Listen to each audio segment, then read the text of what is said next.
المغرب تحول زلزال الحوز بعد عدة أيام من الكارثة الطبيعية إلى كارثة إنسانية تدين بطولاتها أزلام محمد السادس. بدأت الحكاية عندما رفضت الجزائر وفرنسا تقديم مساعدات إنسانية التي قدمتها الدولتان بدافع الإنسانية، ولكن النظام المغربي رفضها بأسباب غير منطقية وغير معروفة. ومن المفاجأة في الساعات الأخيرة تم تسريب أخبار رسمية من فرنسا تكشف عن جدول زيارة الرئيس ماكرون لمحمد السادس في قصره بالرباط، والتي لم يتم الإعلان عنها مسبقا. وفي الوقت نفسه تتواصل الهجمات المغربية على الجزائر وتحويل المساعدات الإنسانية الجزائرية إلى مصالح سياسية، وهذا يشكل لغزا للسياسيين في دولة المغرب. وقد كشفت مصادر مختلفة عن وصول مساعدات إنسانية قادمة من فرنسا بعد طلب المغرب مساعدات عاجلة بسبب عجز النظام المغربي عن التعامل والتصرف في هذه الأزمة، نظرا لنقصه في الآلية اللازمة لمواجهة التحديات والتهديدات الطبيعية. ومن بين أكثر التصريحات صدمة كانت تصريحات وزيرة الخارجية الفرنسية كاثرين كولونا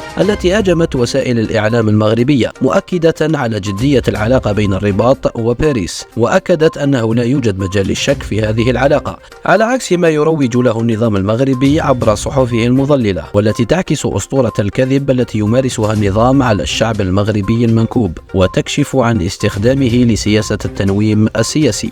ومع زيارة ماكرون إلى الرباط ووصول المساعدات الإنسانية الفرنسية وتصريحات كاثرين كولونا التي أفشلت المخططات، انكشفت الحقيقة وتبددت سحابة الكذب.